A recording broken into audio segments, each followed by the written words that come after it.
Lesson 90 is Composite Transformations.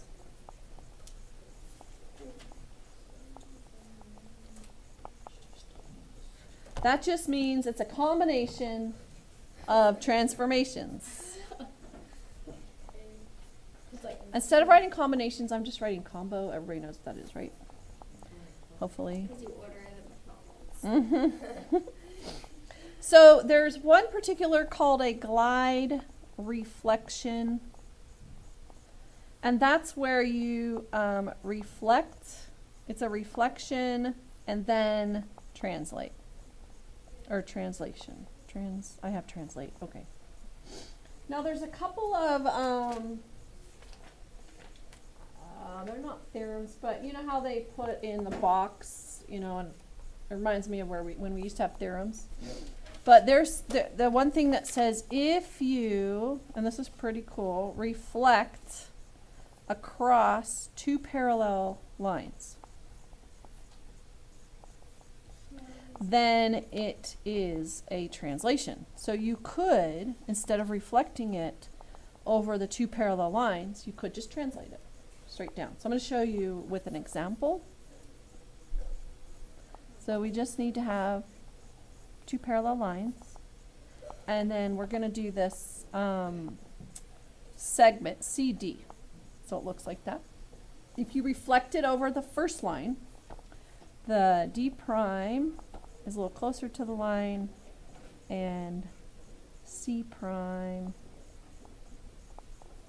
is further away. Then when you reflect it again,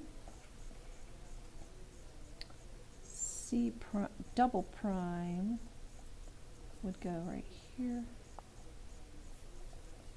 and D double prime would go about there.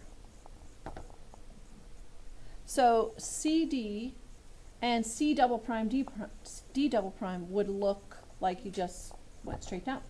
So reflecting across two parallel lines makes a translation. Oh, I just thought of my yet. Not yet. If you do two reflections across intersecting lines, then it is a rotation about the point of the intersection, and the angle of rotation is twice the angle formed by the intersecting lines. So if we're going to write that down, if you do two reflections, just like we did here, only it's going to be across intersecting lines.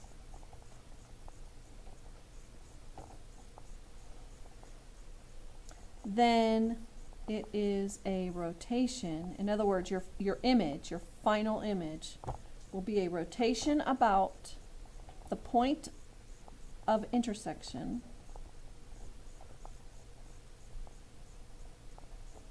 and the angle of rotation is twice the angle formed by the intersecting lines. Can you move it down? Mm-hmm. Except I have to move it up.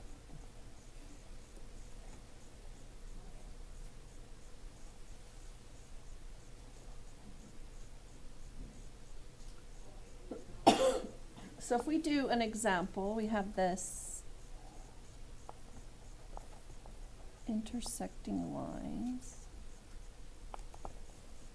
What does that say an angle of rotation is? Twice the angle formed by the intersecting lines. So if we have, let's see, we're going to draw like a square diamond shape thing.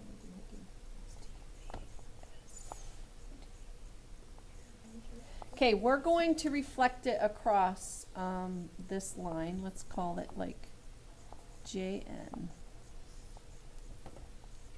And we'll call this KM or something. Okay. So we reflect it across this line, and it's going to go, it's kind of not an easy job, but we're going to try.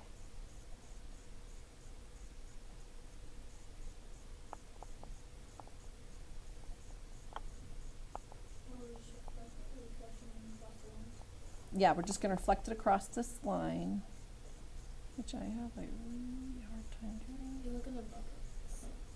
Yeah, they do a really good job of it.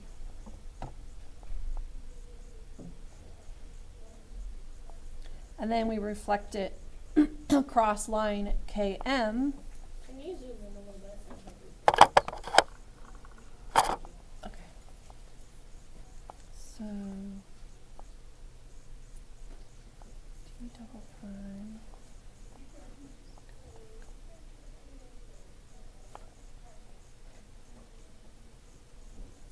Wait, I did that wrong, didn't I?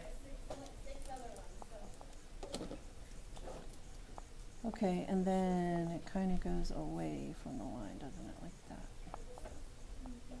Okay, and then I know, but I'm just, okay, so then this would be,